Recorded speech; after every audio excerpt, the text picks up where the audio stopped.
So welcome to this webinar organized by the Vienna Institute for International Economic Studies, WIW, and I'm Michael Landesmann. I'll moderate this session. Well, the title of today's webinar in these rather dramatic and tragic days is Russia's invasion of Ukraine. What can the West do?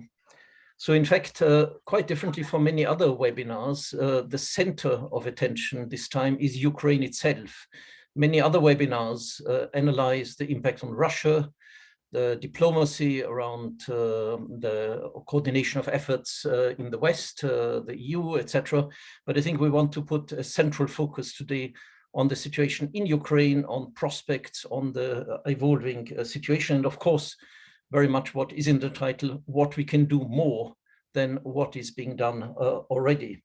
We're going to have, in terms of structuring this webinar, we're going to have two rounds by the panelists. A first round, which looks more at the short run, what is evolving at the moment, the economic developments, the humanitarian developments, how some degree of support can be also furthered in the short run, the refugee situation, humanitarian issues, etc. And we're going to have a second round after that, which looks at the longer term prospects, what the West can do in terms of strengthening Ukraine's position in the longer run. Also, the fragile situation for other neighboring countries, some of them inside the EU, others outside the EU, how to deal with the post-conflict situation, and also the issue of Ukraine's relations to the EU, the submitted membership application, etc. With us is a very nice group of panelists. Let me start with our Ukrainian colleague, Hlib Vyshlinsky, who is now in Lviv, normally works in Kiev. He's director of the Center for Economic Strategy in Kiev, which is an economic research institute, and has been working up to now on furthering reform policies, advising on policies, on state policies, economic policies in the Ukraine, and furthering its reform agenda. He will tell us also, starting off with the current situation as he sees it from his position in Lviv at the moment. We're having with us Stephanie Fenkart, who is director of the International Institute of Peace, which is located in Vienna. She's an international relations expert, also focusing on humanitarian issues. The IIP, the International Institute of Peace, works predominantly on conflict resolution, and of course has also a strong geographic focus on Central Eastern Europe and Russia as well. Then we have Marcus Howe, who very gratefully accepted at short notice to come into this panel, basically because our panelist from Brussels, Dirk Verbeeken, had to move at short notice to Strasbourg to work on a very important initiative, namely to develop a type of next EU program of a mutualized fund to build up a significant finance for the economic consequences of the war, including a defense component. It's an initiative which has been pushed by the French presidency. So Marcus Howe is head of research and analysis at a research and consultancy firm, which specializes on geopolitical risks, also with a geographic focus on Central East and Southeast Europe, called VE Insight. So we are very grateful that you came into this panel at short notice.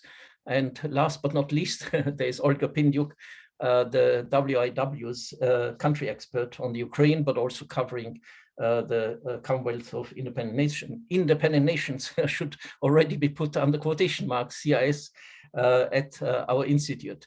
And of course was also the driving force behind organizing this webinar today.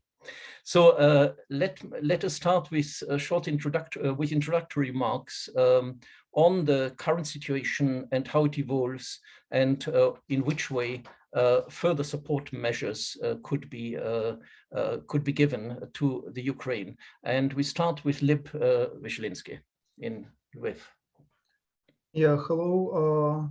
Thank you to colleagues at Vienna Institute for inviting me and for organizing this event, this discussion, which is very timely. I want to start with sharing some pictures, sharing some understanding of what is going on now in Ukraine. I will share my screen now, and moment. Yeah. So many of you have already seen this photo. This photo was made in Irpin. Irpin is a suburb of Kiev, and this is the bridge that collapsed because of shelling.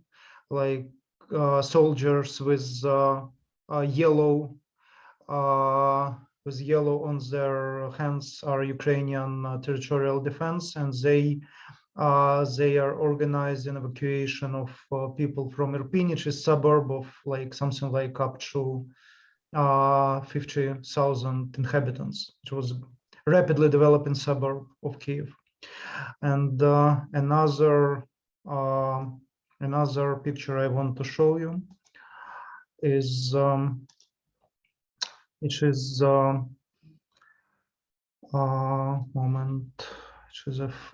on a Facebook,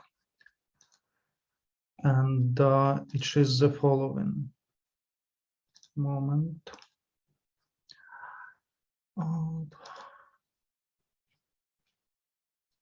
Yeah. So it is a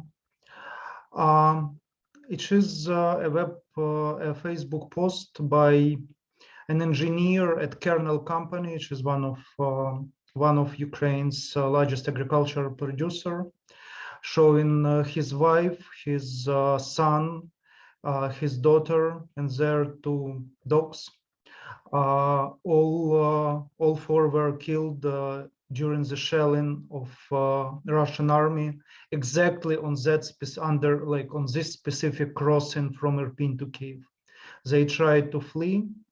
He says that I understand that he was out of Irpin that time. He was working somewhere else, and he was not able to save them, and they were all killed, 2 children and 2 dogs and his wife.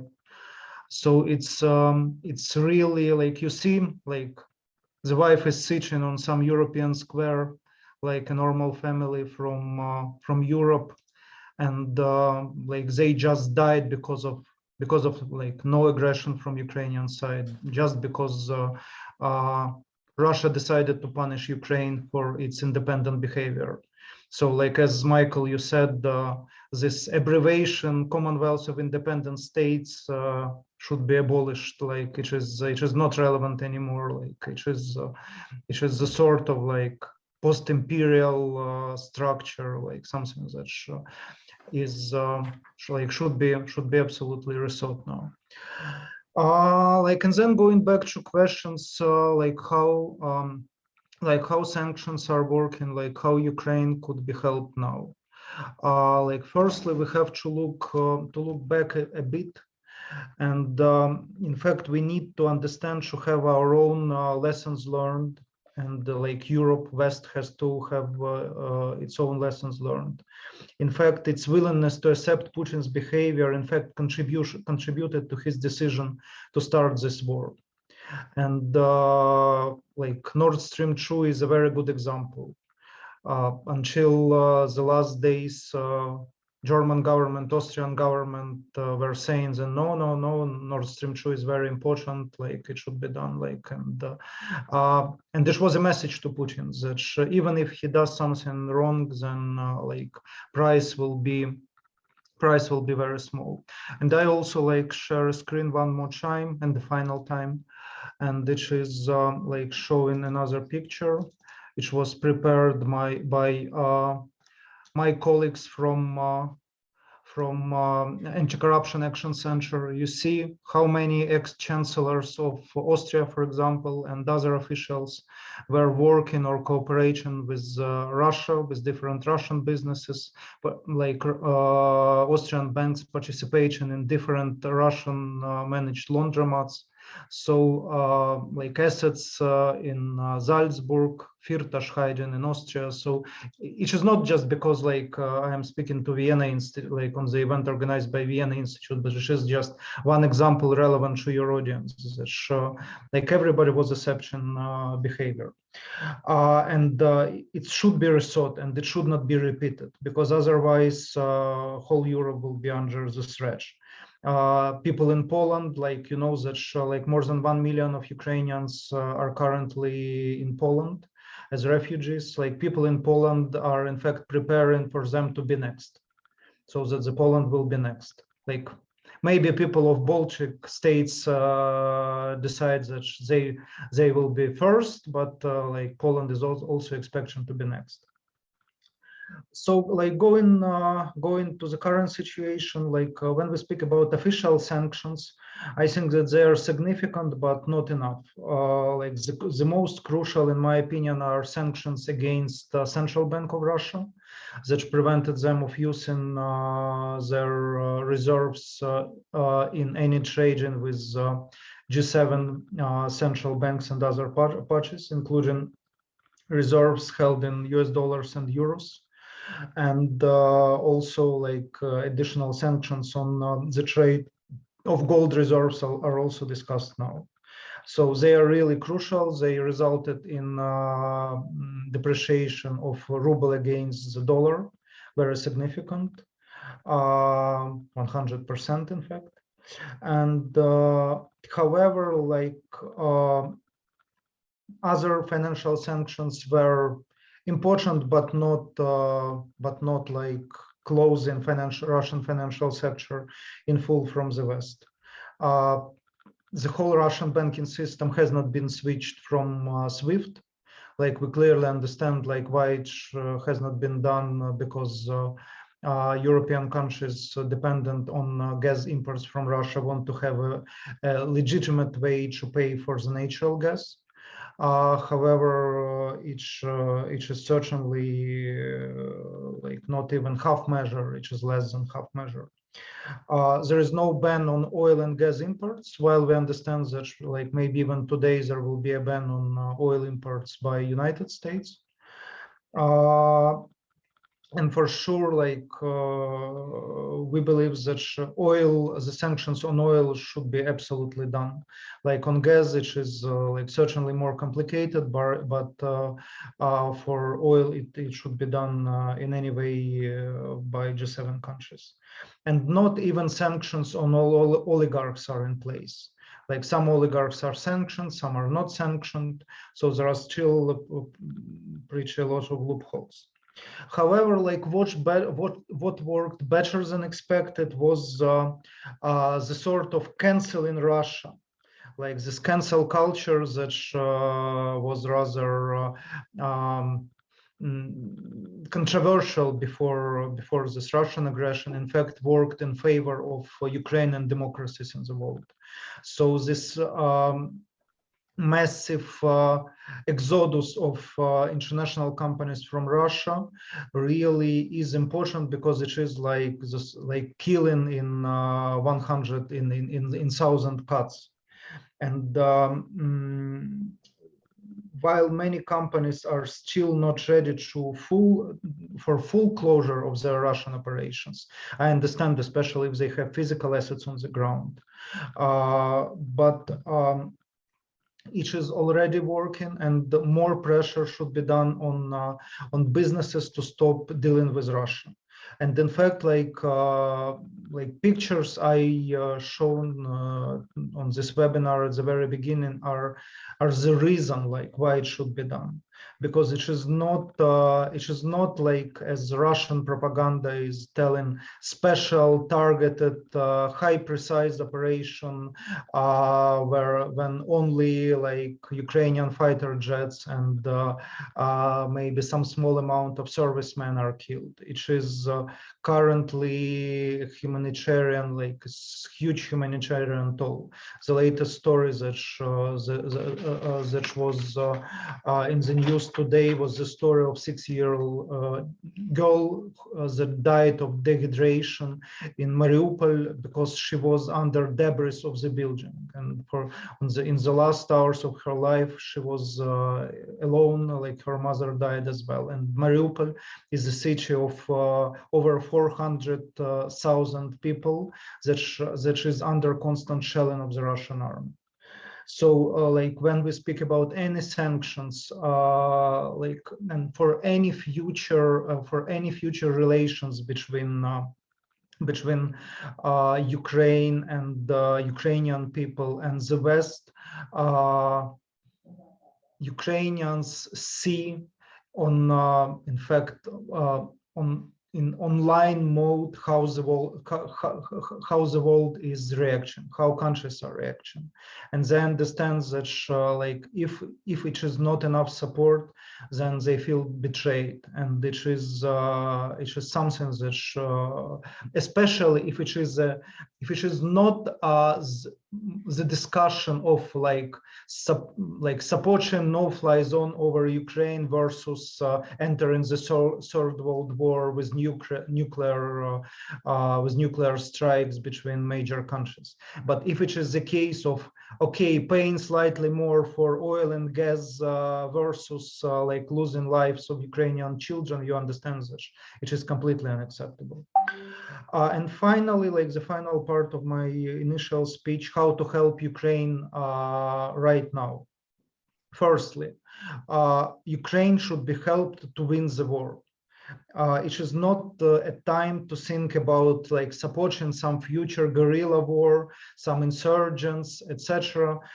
We have an army, and we've shown it to the whole world that Ukrainian army is capable of defending Ukraine and should be helped to defend our country. It should be supplied with fighter jets, with air defense systems, with ammunition, with arms, with protective gear, everything that will help Ukrainian soldiers on Ukrainian ground to defend our country against occupation. The second, helping refugees is crucial, because like women and children, they need to maintain decent living standards in countries where they are. However, everything should be done so that they return home, not stay in the European Union. Like maybe somebody will stay, but it was not a dream of millions of Ukrainian women and children to use this opportunity to go to the European Union and start working there as labor migrants. It was not a case. They wanted to live their normal life. Children wanted to go to Ukrainian schools and study in Ukrainian and live in their cities. And finally, like in pure economic terms, we need urgent financial help to support Ukrainian budget. Like currently, we estimate that half of Ukrainian economy is working. Like initial estimate is that Ukraine will have a gap of approximately $3 billion or like maybe euros, which is hard to estimate now, in March to cover its budget expenditures. Like for March, we see the sources of funding from international financial organizations, from bilateral partners, but like what will be after March? So we need the help for budget to maintain at least minimum living standards in Ukraine. We need additional measures helping for Ukrainian businesses to continue operation in the war mode, like for example, like export guarantees, so that Ukrainian companies could be supplied by could import goods not only on prepayment terms, but maybe on some post-payment terms, taking into account currency exchange regulations and restrictions that we have now. And finally, like it is, in fact, it could look a part of long-term discussion, like the second part of our panel, but I want to put it now in the short term. It is giving a very clear very clear message from the European Union that Ukraine will become a member in this special urgent procedure, and it will be very important in Ukrainian negotiations with Russia, so that we understand that, for example, if we give up our NATO membership plans, then we will be in the other, not military, but economic and social union. And it is absolutely crucial now also for Ukrainian morale, for Ukrainian economy, and for the future of Ukraine in this war. Thank you. Thank you, Hlib. I guess there will be a meeting of the Council of EU leaders on Thursday. We will see what sort of discussion there will be on EU accession plans or other supports. Let me move to Olga. Olga has been working on getting a design on the Ukrainian economy, which is, of course, at the moment in a state with large chunks of it being occupied, but other parts are not occupied.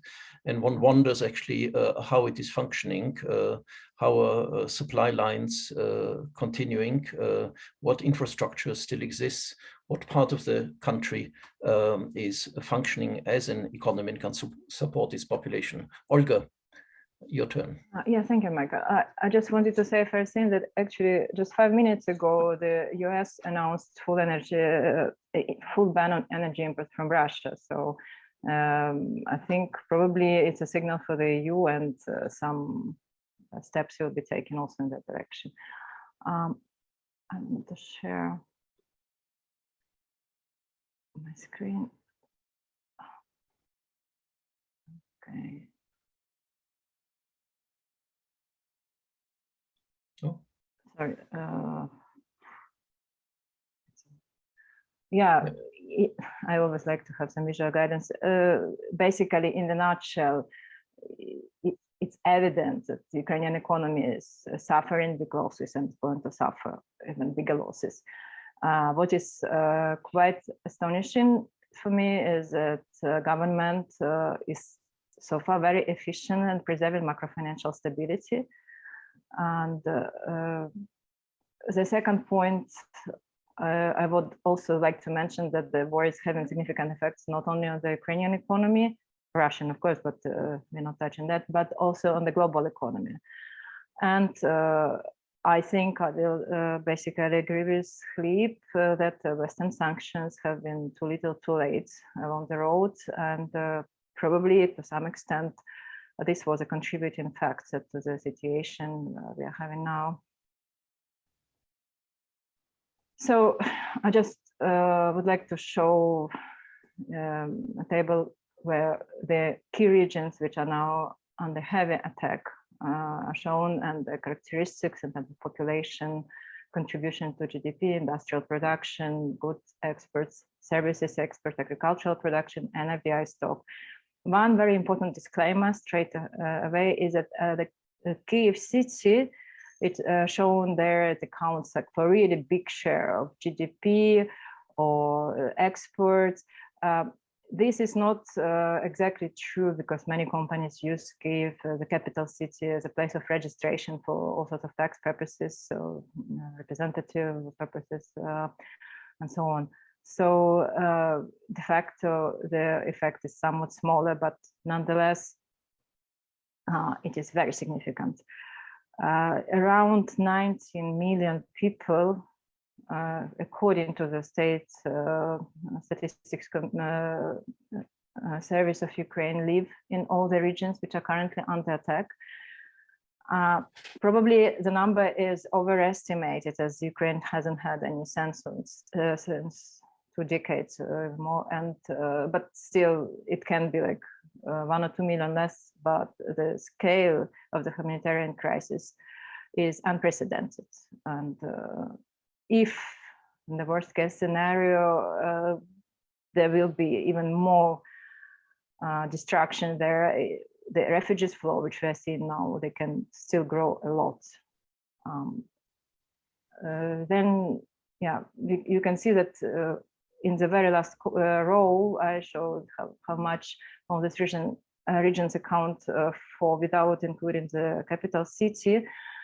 And it's 1/3 of industrial production, a quarter of exports, 1/3 of agricultural production. So it is going to hurt.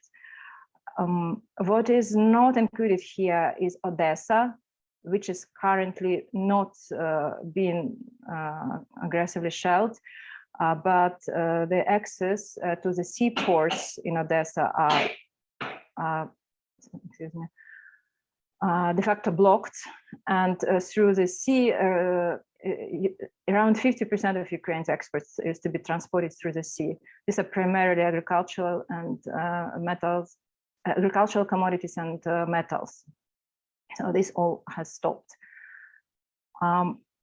Logistics is functional in the country, but it has big issues. There are, as I said, no sea transportation. There are no flights. So basically, everything has to rely on roads and rail. But if the cities are not under the blockade, then there is economic activity going on. In the cities, in many cities in the region which are attacked, there is some kind of economic activity. It's mostly like core services, like supporting infrastructure functioning, retail, trade, medical services. But the bulk of the economy in those regions, of course, is not operational. Why I said that the government is quite efficient in terms of supporting macrofinancial stability. So the international reserves are very high for Ukraine. Ukrainian government is adamant that they are not going to default on the external debt repayments. Reserves now amount to about $27 billion, and for the whole year, the repayments schedule is around $6 billion. So it seems to be doable.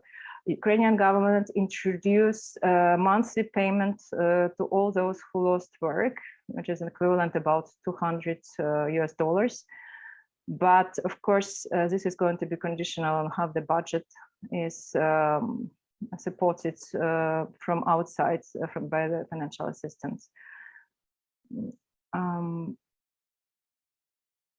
talking about the effects for the global economy, it is now already has become well known in the media that Ukraine and Russia, they are very important providers of food, which is especially critical for the low-income regions in the Middle East.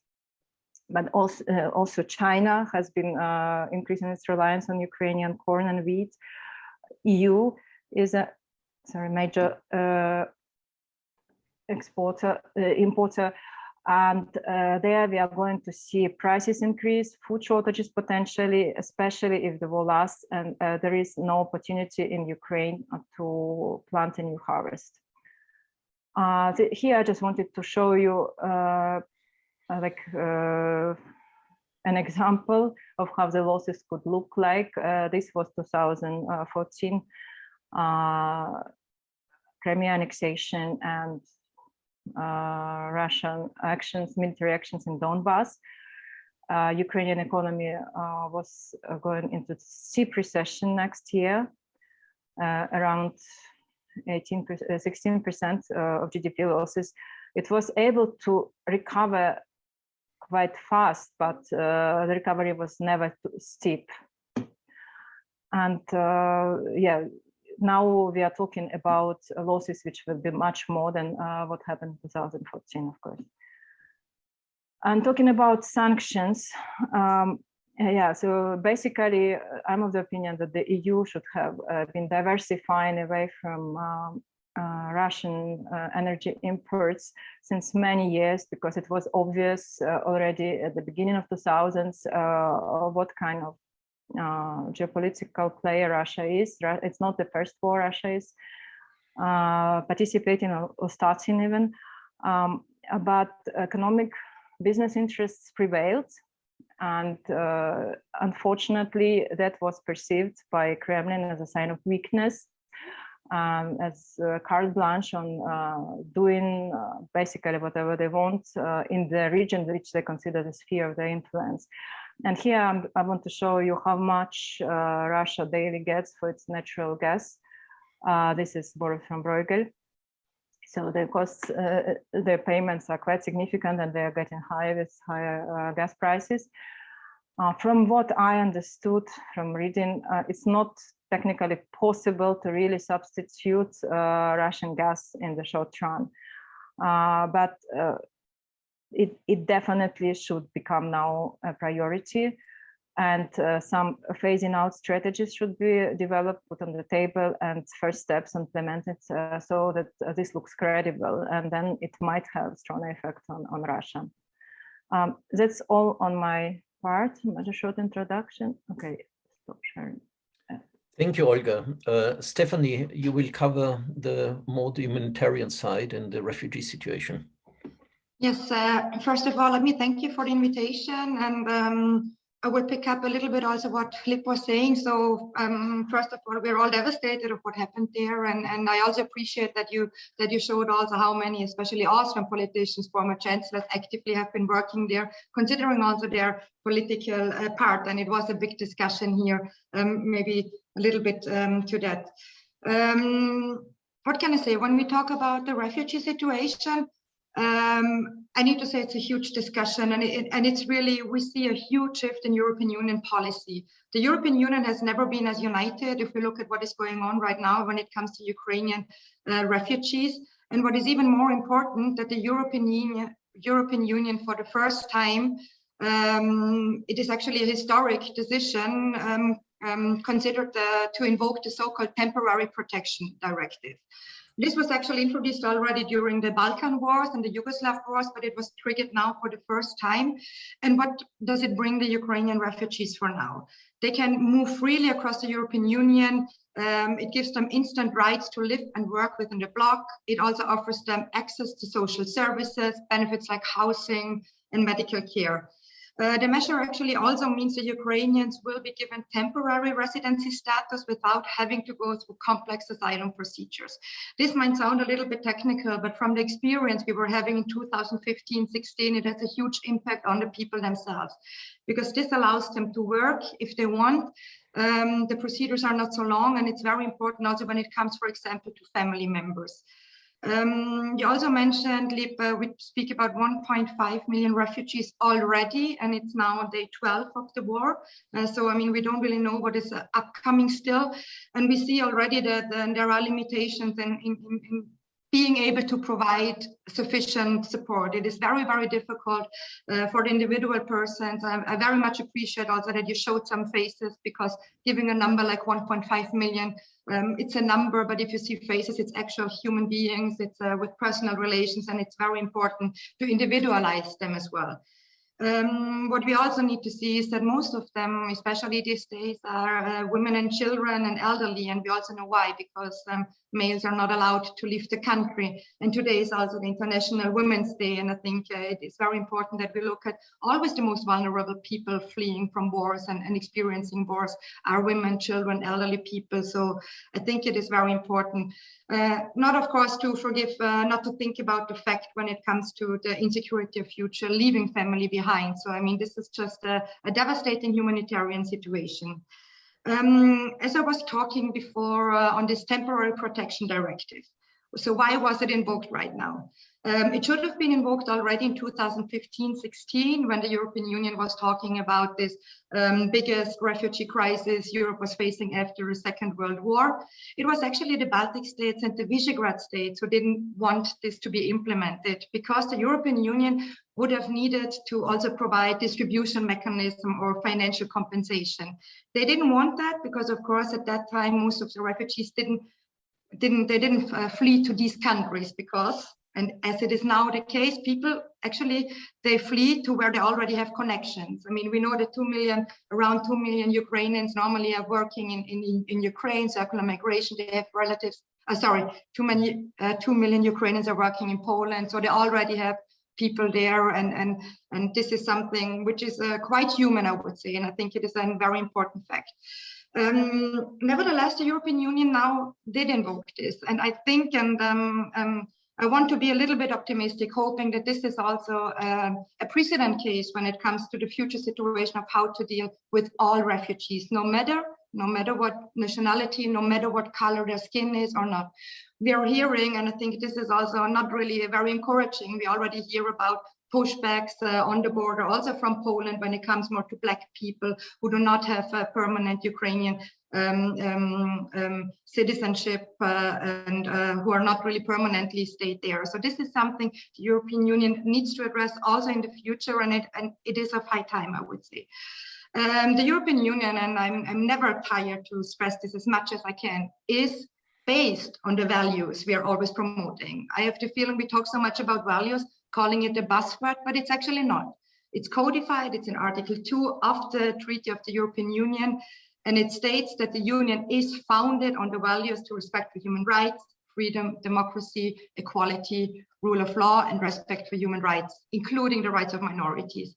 So I think that this is also something where the European Union needs to reconsider the approach it had, like before 2015-16, when we were, I would even say, obsessed with migration, not in the sense of actually hindering it or whatever, but not. It's about it was about hindering and not really managing migration in a humane way.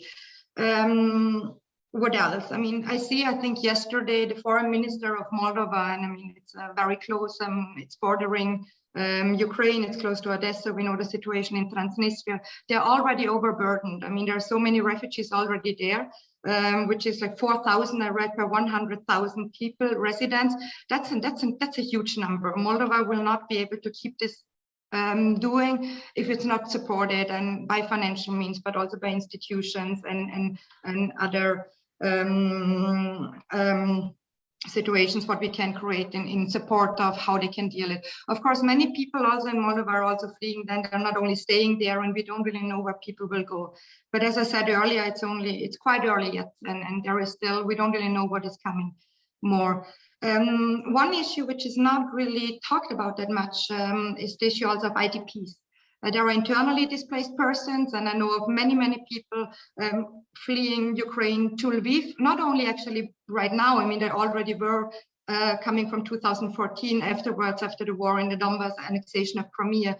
There were more than 1.5 million refugees within Ukraine. And this number is, of course, also rising. And we also heard, I mean, Hlib, you probably know way better than me how the situation is in Lviv and how overburdened also the mayor is.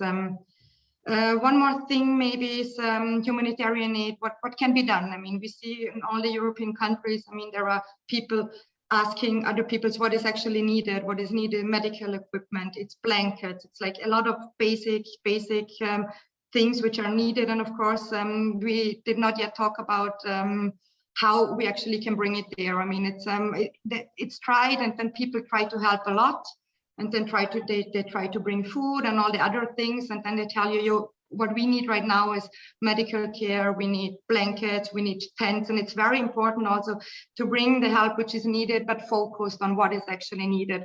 And of course, we need to cover this via media, that everyone actually also knows what is needed, and that's not an easy task.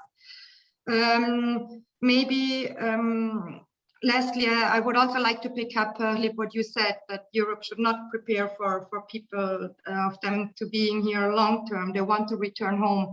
And I think it is important to know that all refugees want to return home, but we need to see if it's possible for them. I mean, the Syrian refugees, there's still a war ongoing. It would be quite cynical to tell them to go home. So, I mean, this is something which we need also to understand in our minds, that war refugees are de facto refugees, even if they're not covered by the Geneva Convention, they are.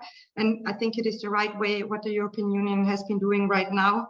And I hope it will go on. Long-term decisions, also we need to discuss it. I mean, what is going on in Ukraine, what will happen next, we cannot say right now. But this should not mean we shouldn't prepare already. We should already prepare, like all our nation states, like what to do if it takes longer. What about integration courses, about language courses? I mean, those are very important issues for those people actually living in the countries, and also to live in a dignified way. So maybe to end, I I just would also like additionally to mention that we cannot forget we're still also in a COVID crisis. I mean, it's not yet over. So the situation for refugees and the medical situation, it's very important. And this is, of course, also true from what is going on within Ukraine. And I do hope that the European Union policies will continue to be like that, to set the precedence case that if something extremely like this war is going on, we need to open borders. We need to see how we can support within a humanitarian way. And yes, I hope we manage to do that. So I'm finishing here. Stephanie, I wanted to ask you, you mentioned that the coordination of the refugee effort in 15-16 sort of went against the wall of the allocation mechanisms. Now it doesn't seem to be the case. I think there was basically an open-ended situation that there's a free choice of target country at the moment. How come this hurdle was overcome in the current arrangement? Oh, I think, and I mean, we also heard it, and many of us were surprised. It is, of course, because it is very, very close to Europe. It is within Europe. You see it very vividly what is going on. I mean, if you're following on Twitter, you see that it's really it's so close. It's so close to us. It's closer also to religion. But I need to stress again, I don't think that this is the right approach. But I mean, because we also did it as Austria did in the 90s in the wars. We had a similar arrangement with the Bosnian community, where around 100,000 actually managed to come to Austria alone, which is a small country.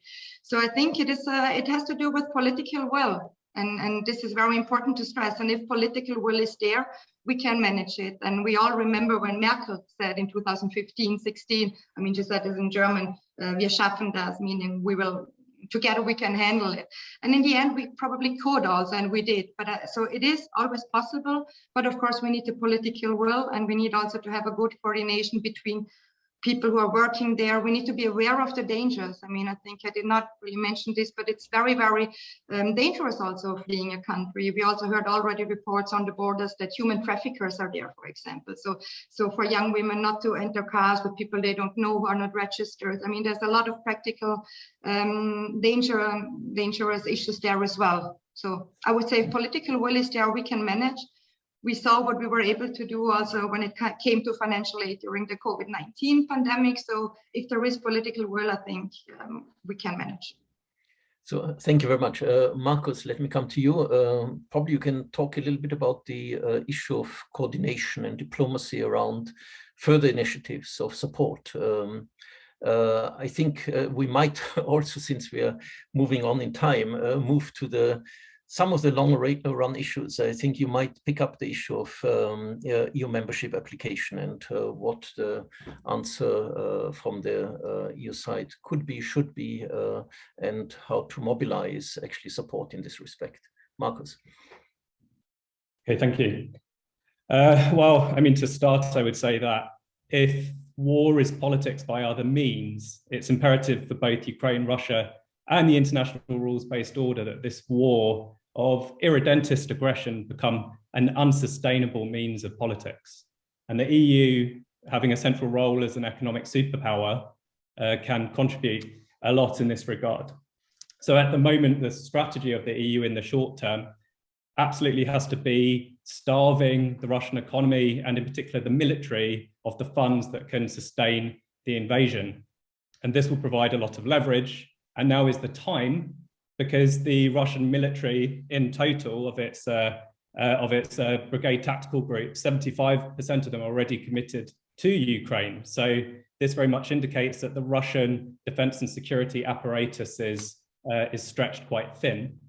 So it's very crucial now that the necessary steps are taken to prevent that from being able to sort of re-perpetuate itself, so to speak. And I think that some very significant steps clearly have already been taken with regard to SWIFT, with regard to the economic isolation of Russia in strategic sectors more generally. And now the next steps that will be discussed are to do with energy exports. I think it's very important that these steps are taken, whatever decision is made, that it's taken quickly, because the uncertainty is already exponentially increasing prices, particularly those of gas. I think it's also necessary to bear in mind that this might be the end result anyway, because Moscow is poised to announce its own counter-sanctions, which could also include restrictions to the supply of oil or gas.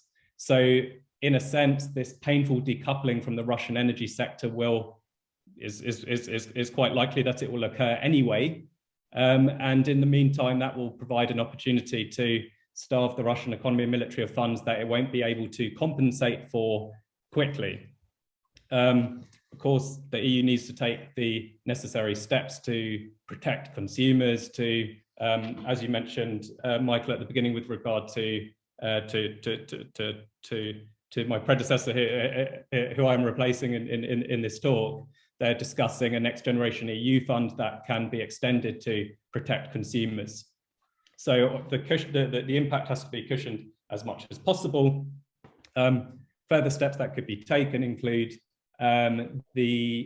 essentially banning Russian banks and financial institutions from clearing euros.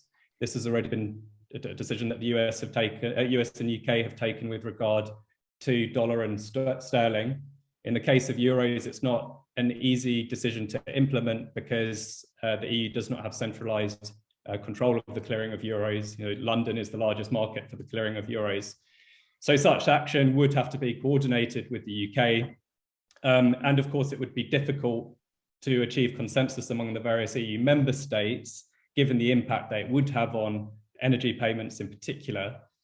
So an alternative in that respect could be to ban selected strategic entities from euro clearing for the time being. I also wanted to add a point about sort of coordination internationally. I think that the EU, again, as an economic superpower, very much has a role to play in lobbying the international community. And again, now is the time. The UN General Council was its condemnation of the Russian invasion was overwhelming, but of course there were states that are partners of Russia, such as China, India, and South Africa, that abstained in the vote. China is a particularly complicated can of fish, so to speak, but rigorous outreach to India and South Africa by the EU could make an impact. And as imperfect as the UN may be, if we are assuming that the Russian offensive cannot be, well, rather will be sustained for the foreseeable future, which I think is an assumption that we probably need to make, then the stance of the international community will be key. I think that the EU, for example, could moot the deployment of a UN peacekeeping mission that could increase transparency, that could save lives. Again, these steps are difficult to implement, but these are strategic goals that I think we need to have in mind. Moving on to longer term questions with regard to Ukrainian membership of the EU. I mean, of course, this is something that has very quickly gone beyond Ukraine, and so far that Georgia and Moldova have also submitted their applications formally. It also has an impact on EU neighbourhood policy more generally, so there would be implications for the Western Balkans in this regard. I mean, as things stand, I don't think that very much can happen before hostilities come to an end, and relations are at a nadir. So it would, you know, it's something that in the short term, even in the medium term, isn't really on the table at the moment. And even as hostilities do end, again, assuming that Russia is still in Ukraine in some way or other, the issue will be that there would need to be treaty change in order to admit countries the territorial integrity of which is compromised. And that applies not only to Ukraine, but it applies to Georgia, to Moldova, it applies to Kosovo, it applies to Serbia. So in the medium to even long term, these are very difficult questions. It's not just about internal and external security. It's sort of the integrity of borders is also important to the proper functioning of the EU single market, for example, of the EU customs union. So these are all very important issues that are not easy to deal with, and there won't be, in all probability, a swift resolution. I mean, I think ultimately something that could be on the table is affiliate or associate membership. Again, without territorial integrity, this is quite difficult to implement. But some proposals that I would moot in this regard would be that the EU could, in Ukraine, for example, establish use the concept of administrative zoning. So this was used in Ukraine, for instance, in the poultry sector in 2020, when there was an outbreak of bird flu. Many Ukrainian poultry exports to the EU had to be suspended. But for those that were able to uphold certain standards, that were able to ring fence their production, those exports were able to continue.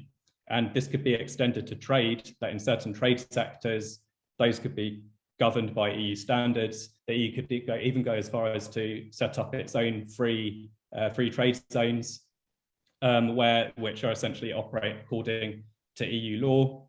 Then there's just the whole question of the massive economic assistance that will be required from EU institutions such as the EIB, the EBRD, and the European Commission's own stimulus funds. So these are some initial thoughts that I wanted to sketch out in this respect. So perhaps we can discuss those further. Thank you, Marcus. I just wanted to also tell the audience that if you have any comments or questions, please put it into the Q&A section, and we're going to pick them all up to direct them to the panel.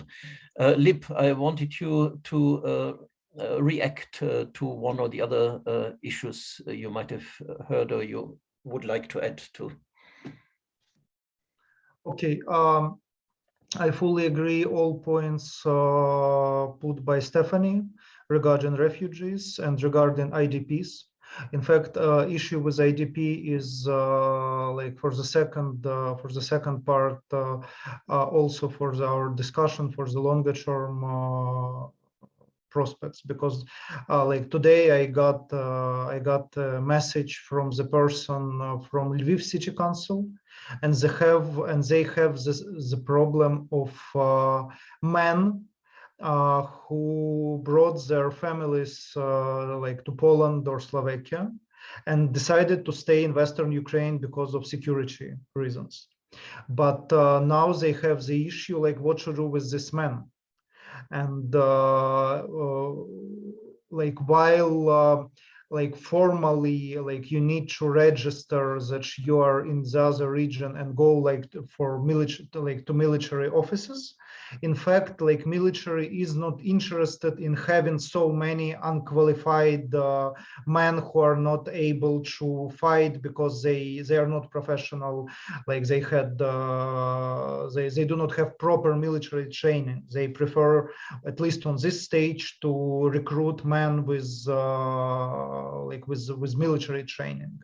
And what we see now is that okay, we have like 2 million refugees, mostly women and children, but also like we have in addition to like women and children, IDPs in Western Ukraine, we also have a lot of like men who are like IDPs, and like the whole system of managing labor market is not doesn't know what to do with it, and it creates like very new problems. Like they could be short-term problems, but also like they could be a sign of the future issues for the labor market of Ukraine, because even before this invasion, Western Ukraine was growing faster compared to Eastern Ukraine because of less military risks, because of being closer to Europe, to the European Union. The same story as in Poland, as in Czech Republic, as in Slovakia, like Western regions where the regions where like FDI went for like building production facilities, etc. So like what we could see like the future implications to labor market, and current policies towards IDPs, they also like should take this in mind. But also it could be a problem for Ukraine in the future, because we could see even more disparity in development between regions. And in terms of the EU membership, like I like slightly disagree with Marcus on like this issue being not on the table. Like I understand that like from my perception of what like Ukrainian officials are saying, is that leaders of the G7, like EU leaders, they understand, EU country leaders, they understand that like it is really the part of a broader solution of the Ukrainian crisis, and that the message of the membership should be done in the short term, because otherwise it will not be tangible domestically for Zelensky to come with this like with any terms of ceasefire and like ending this war if we do not get something positive from it. But then like if we look in details, we like based on the studies that were done before the war, like for example the studies that was made by CEPS, Center for European Policy Studies, like they did 2 waves of trying to analyze the level of preparedness of Ukraine, Georgia, and Moldova in terms of acquis communautaire, and they compared like their estimates with formal estimates for Western Balkans, and their conclusion was that like in fact Ukraine, Georgia, and Moldova are on par with Western Balkans. That means that it is not the issue of just making a huge political decision to invite the countries that is not at all ready. Like it is just like making a political decision to invite the country that is ready, but before there was no political will to admit that the country is ready. And it is very important not only for short-term reasons, but it will be also very important for the recovery of Ukraine. We certainly should not stop after the fighting stops. We should not stop just on like rebuilding these old bridges in some ways. We need to speak about the full program of recovery, so that to make Ukrainian infrastructure closer to the quality of like Polish infrastructure using EU structural funds, because it was an issue that in fact resulted, Stephanie, you said about this, contributed to labor migration of Ukrainians to Poland, because it was mostly because the country, Poland, received much more foreign direct investment than Ukraine, because of being EU member, because of being in the single market, because of receiving structural funds for investment, for public investment. And if we just return to pre-war status quo, it will just restores the situation pre-February 24, but with even bigger risks for Ukraine. And in this case, it will be just like plus millions of Ukrainians entering labor market in the European Union, and Ukraine becoming the sort of Eastern Ukraine, parts of Eastern Ukraine's parts of Eastern Ukraine after 2014, with just pensioners and lower qualified people staying there, and it will not be a stable country at all. Thank you, Hlib. I think let me still pick up this EU accession issue. Coming back to Marcus, I wanted to add 2 comments or questions which people posed. One by Karl Pichelmann. Well, he asks, what more than upholding the existing association agreement between the EU and Ukraine can we hope for in the short to medium run? And there was a comment by Claire Nuttall on the subject of EU accession. Given this process is taking so long for the Western Balkans, can a positive response from the EU be more than symbolic, or do you anticipate Ukraine being treated as a special case? So I think obviously the accession issue will be put into a basket with a relative failure by the EU to deal with the Western Balkans for a long time. It could, of course, be that the shock which we experience in Europe might actually mean a major speeding up and focusing of minds in a way, not only on the Ukraine, but also on the issue of Moldova and Georgia. But of course, also one cannot neglect the prior accession positions and candidacies of Western Balkan countries. On the other end, of course, the EU will argue that this is a very complex, enormously large enlargement round or accession round, So I think what you were hinting at as a sort of clear demarcation of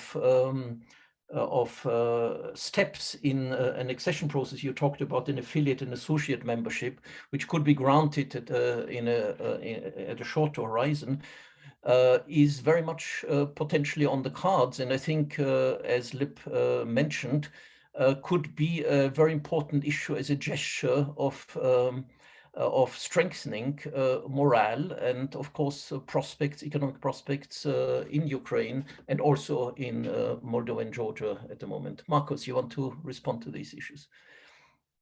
I mean, just rattling off some thoughts about it. I think, first of all, Ukraine is a unique case in that it is in a state of conflict. So there is the question whether it would be possible to integrate a country that is in a state of conflict at all. The EU has already struggled with post-conflict societies that have, sort of questions that remain over their territorial integrity. The only case where that has at least been partly resolved was Cyprus, with Northern Cyprus, but this in effect required Cyprus to accept that there would be the imposition of an effective border with Northern Cyprus. And even then, the security was underwritten by the membership that both Cyprus and Turkey have of NATO. So, in the case of Ukraine, sort of the idea that Ukraine and NATO are both members both Ukraine and Russia are both members of NATO is clearly not something that's going to happen. I mean, I think that to some extent there could be a blanket statement made. I mean, the whole question of affiliate membership has been on the table for some time. It's a concept that was then particularly spelled out by Emmanuel Macron in some of the negotiations around the Western Balkans a couple of years ago. So there is a policy path there that could facilitate the emergence of this kind of form of membership, and that could be extended to other countries as well. Perhaps that would even be a solution for the UK in the longer term, a whole other can of worms. But ultimately, I think that it's difficult insofar that the Western Balkans has demonstrated the difficulty of integrating some of these states. There is the whole question of the extent to which the reform process, the accession process, has really been rigorously implemented. Serbia remains a very strange example of a country that has moved closer to EU membership, even as its checks and balances have been thoroughly eroded by intelligence services and private interests. So I think that ultimately caution is required, but on the other hand, I do think that essentially snowballing opportunities for affiliate members is something that could incentivize reform in the longer term. It could provide wins to the candidate or aspirant states in the shorter to medium term. So I think that this is a very viable policy option. Thank you, Hlib. Obviously, this is an area which we could discuss in much more depth, and probably a special webinar could be organized on that issue, the position of Ukraine, Georgia, Moldova with the candidacy or application for candidacy, and as well as the Western Balkans. I think let me move to Olga and mention a few comments as well.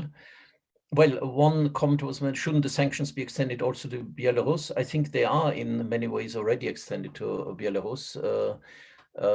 So I think the possibility of circumventing sanctions via Belarus are severely contained.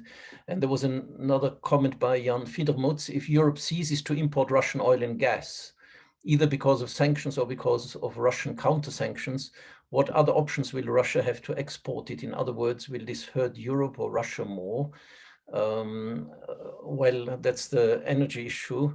I think there are lots of quite detailed papers now coming out on analyzing the possible scenarios of what the impact of stopping or oil and gas imports are. And I think probably one issue is the Bruegel paper is very useful. Also, the International Energy Agency has talked about 10 steps of how to adjust to sanctions on energy imports. The general tenor is that it will not go without some major push towards increasing energy efficiency also in the short run, but also with some burden imposed on European consumers and European industry. But I think in generally, it was mentioned that it is feasible to some extent, but with certain constraints which will have to be imposed, and certain economic costs which will emerge. There was a comment by Erhard Busek. I think it depends whether who of you want to pick that up. Is an alternative in the moment to a military solution. Are economic consequences of the current war strong enough to stop politicians? What are the capacity of economies to warn politicians and the public? So basically, probably it's questioning what is the role of the main instruments which we have, economic sanctions, on influencing the political and military situation on the ground. And probably to push a bit Olga and Stephanie, I think Hlib mentioned about the warning of either a full political and military separation of two parts of Ukraine, or a de facto very unbalanced outcome for the two different parts of the Ukraine. Hlib mentioned that internal displacement, because of continuous destabilization efforts, even if the Russian troops might withdraw, the economic disadvantage of the eastern regions will persist, and de facto the unbalanced nature of the European economy will be very, very strong, both in terms of labor force available in the country. The demographics will be different. The attraction of integration with the EU, FDI, etc. Probably also the relative destruction of infrastructure will be a major toll, have a major toll on the eastern regions of Ukraine. Olga, you want to say something on the economic future, which of course depends very much on scenarios which we all don't know. What is the outcome of the military situation and the military conflict, thank you, and Michael. in which time horizon? Yeah, Olga. I noticed that there are questions that people ask, so how will the war end and will it be on? I think unfortunately no one can really answer this with any degree of plausibility. I want to still show one figure.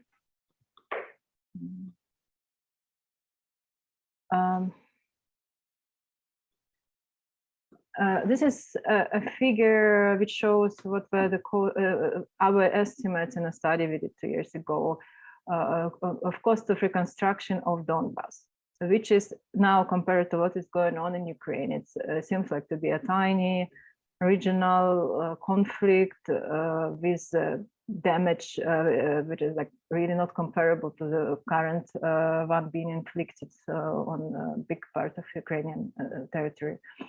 And back then we had a very modest estimate. That was really the lower bound estimates, around 16% of GDP it would cost to recover fixed capital damages, humanitarian losses. And in terms of environment, this doesn't include all the possible risks to the environment coming from flooding of coal mines, the polluting groundwaters, etc.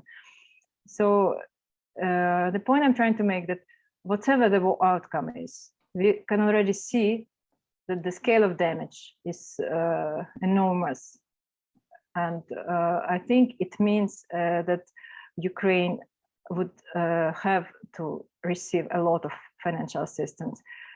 Again, I don't know how plausible would be expecting reparations from Russia. It depends on many circumstances. But I think the EU, the international financial organizations, they have to have this in mind. They have to prepare. There should be some funds being established which would help Ukraine recover, whatever the outcome of the war is, however long it lasts, hopefully not long. And another slide I want to show you is how remarkable progress in civil society participation has been in Ukraine. I think probably this is one of the reasons why Ukraine has been so efficient in opposing the military aggression of Russia currently, because the society is unified, mobilized, civil participation is extremely high. And I also want to show you this figure to compare with many countries which are already the members of the European Union. Of course, this is just like, one dimension, one index, but nonetheless, it is one of the indicators which show that Ukraine is not that far away from the membership based on the formal criteria, probably. I also would like to come back to the point Stephanie made about values.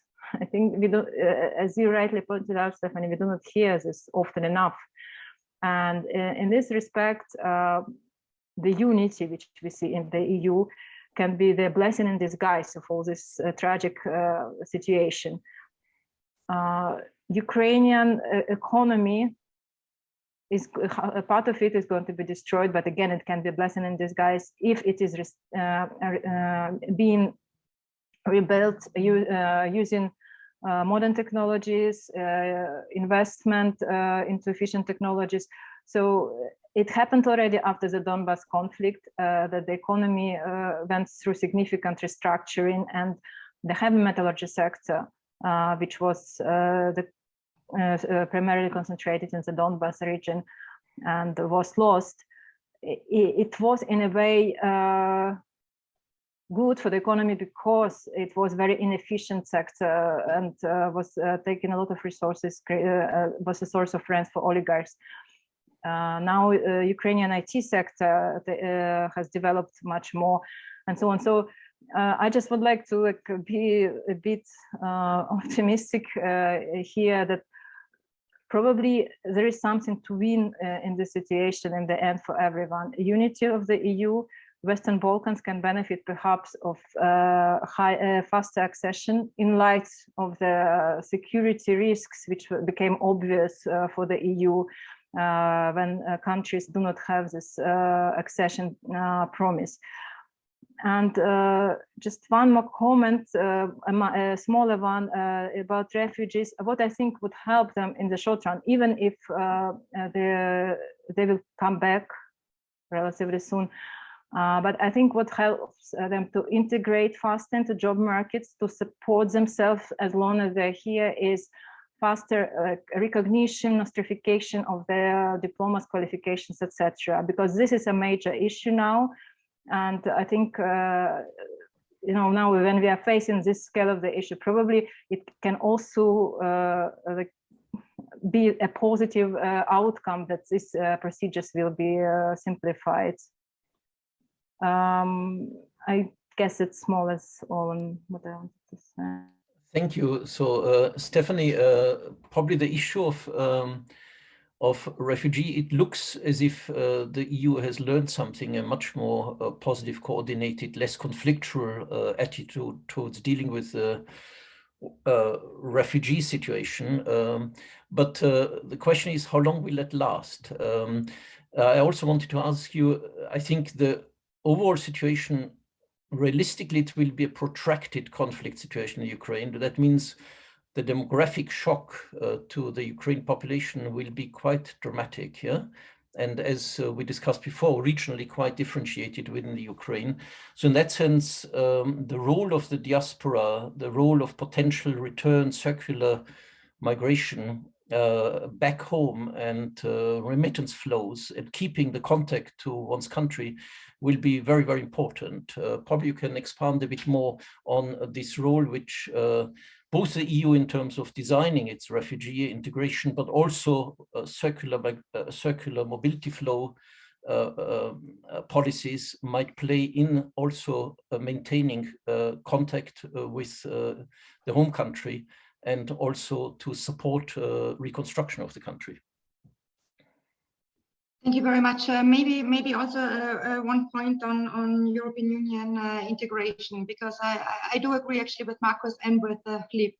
The process as it is designed right now does not foresee a fast track application. It's just technical as the European Union is functioning. This is just not going to work because you need to follow the steps.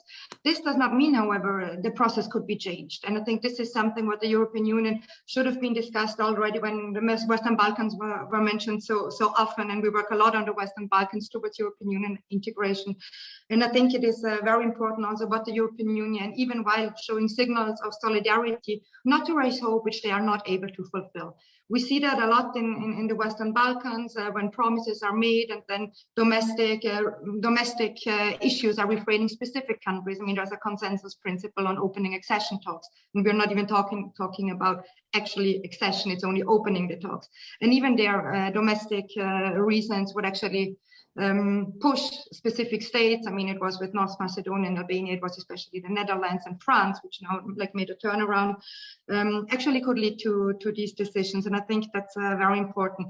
We shall also not forget, Ukraine is a huge country. It has more than 40 million inhabitants. I mean, whereas we talk about the Western Balkans with 6 states with 15 million. So it's a very, very difficult and different situation.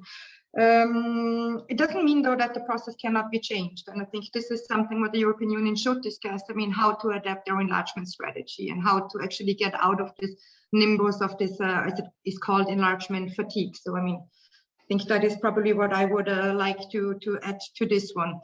As of the other question, it was mentioned several times, and it is very difficult to foresee what is happening with Ukraine, how the statehood will be preserved, in what sense. I mean, you hear Western Ukraine, Eastern Ukraine, possibility of split, independence of or recognition of independence of Eastern Donbas region. It is really very, very difficult to foresee what is going to happen, especially since NATO already from the beginning put off the military card off the table. That was already very, very in the beginning. The European Union will not really be able to act militarily because it is not a military union. I mean, they can send weapons, and I think this is something what I see, which will go on in Europe on the long term, is that we are going to see like a rearming, a militarization of the European Union. And I think this is something we need to discuss, especially if we look at the framework of disarmament, which is in a dire strait since many years, not latest since Trump actually came to power, and INF Treaty and Open Skies Treaty. And this is also a very, very dangerous situation for all of Europe. As what we saw, it depends on how Ukraine will look like. It was very, very difficult to get access at all to the non-governmental controlled areas in eastern Ukraine in 2014 until now. And I think this is something which is also very much neglected. There are some human rights organizations saying that there are many human rights violations, especially when it comes to public opinions, that you're not really allowed to speak up your mind. But on the other hand, nobody really knows what is really going on. And I think you cannot really say how this will influence in the future also what is going on in Ukraine. Diaspora is very important, and we have just been talking about trying to initiating a dialogue platform in Vienna, which deals with diaspora, and here not only Ukrainian diaspora, but also Russian and Belarusian. And I think this is also something which will be upcoming in the future, is the whole issue of reconciliation. It might sound in a state of war, it might even sound cynical, but we see in the Western Balkans how much all those countries are still suffering because they never tackled this very important issue. And I really hope, and there will be a post-war situation in Ukraine, and there are so many ties and personal ties towards Russian people, ordinary people, especially in the East, of course, but also towards Belarus. And I think this is something which we should not forget about also in the long-term situation.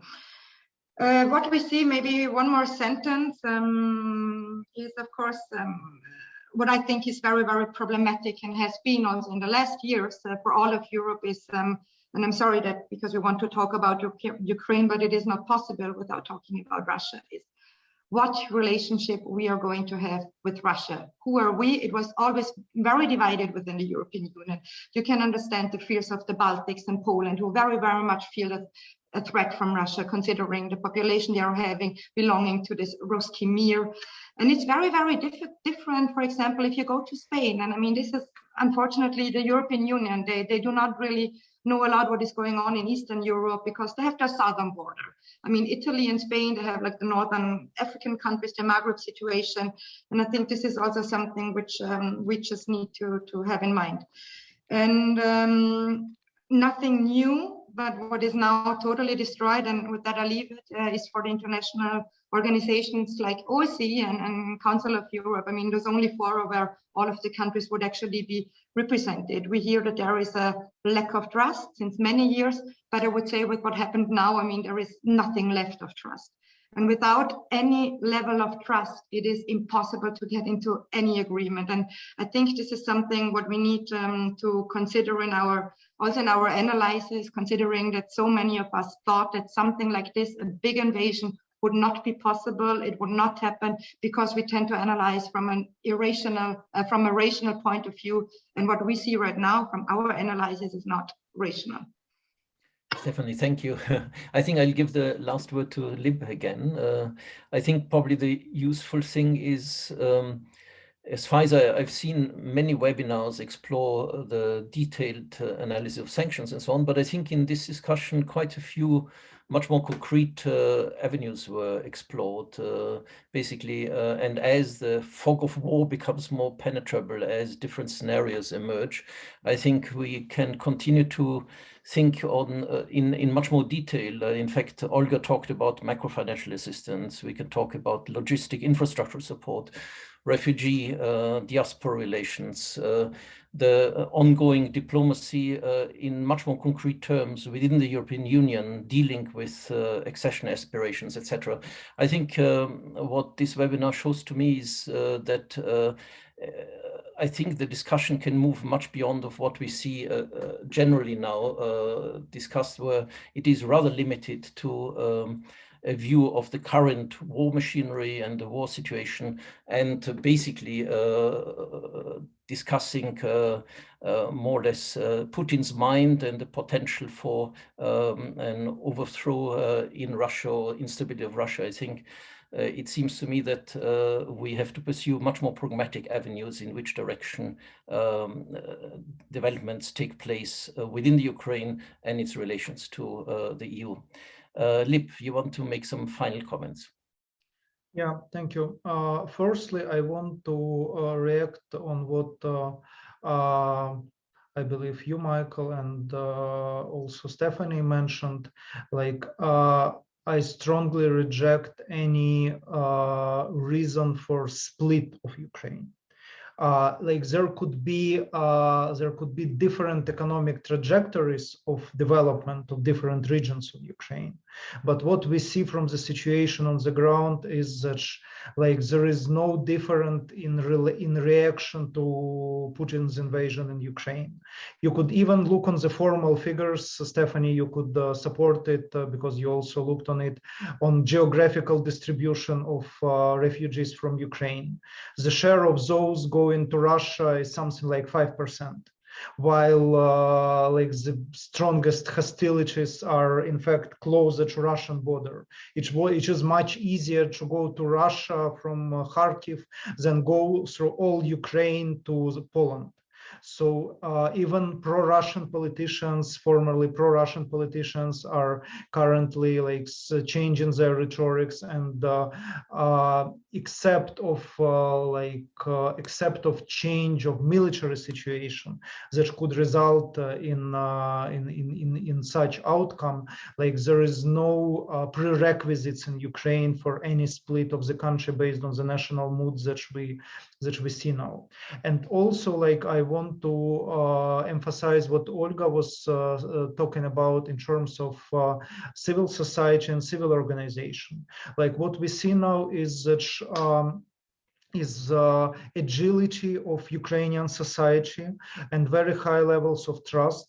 Like when you look, when you watch TV and you see all these scenes of refugees going to other countries, IDPs like settling in Western Ukraine, most of this are done horizontally by volunteers, by civil society activists, not only in Ukraine, but also in Poland. Poland shown a very strong like grassroots level of support of Ukrainians, and the same we see in Ukraine now. Like just yesterday I met the former Minister of Culture of Ukraine, who was like organizing converting the former premises of telecom operator into temporary shelter for IDPs in Lviv, like arranging for supplies from Caritas on mattresses, etc. So like what we see is that like government officials are becoming, and company CEOs are becoming managers of logistics operations, etc. So it shows really that it is not the picture when you have like governments making decisions and normal people just sitting straight on their chairs and doing just what they are told to be done. Like everybody is trying to self-organize, and this level of military resistance and civil resistance that we see in Ukraine now is showing that Ukraine has really a very strong human potential, and this human potential is also economic potential, and it should be used to the full extent. And it also shown like how different this agility is to rigidity of bureaucratic structures. Like we see the complete inability of Red Cross organization in Ukraine, of United Nations organizations in Ukraine, also like some EU-funded operations, like locally, to overcome their bureaucratic procedures. And so what we see now is, and what you also could see in statements from Zelensky, for example, from his regular statements, is like this gap between like the perception of this war as really the national war, like the total war on the Ukrainian side, where everybody is involved and everybody wants to commit for Ukraine to defend its country, and like this bureaucracies, this risk-averse behavior that we see on the government side. And it's interesting, like going back to my first remarks, that this horizontal canceling of Russia, it works in the same agile way as Ukrainian society is doing. There are not decisions made by governments to stop software companies to work in Ukraine and to stop FMCG companies working, in Russia and Belarus. It is like their own decisions. It is the difference of this war that is conducted like as conventional war with tanks, but conducted in 2022, when the world is very different from what it was in the times of the Second World War. Thank you. Thank you, Hlib. I think this ends on a rather positive note in terms of the power of civil society, not only in the Ukraine, but also outside. I think we can see politics and the evolution of the political stance also in Western Europe, but even in America, being pushed very much by civil society mobilization at the moment, I think. And as far as this discussion and many others and our joint efforts as analysts can contribute to that, I think that's a positive feature. So let me thank you all for a very interesting discussion, and I think we shall keep discussing and supporting these issues and supporting Ukraine in this very tragic situation in which we find ourselves.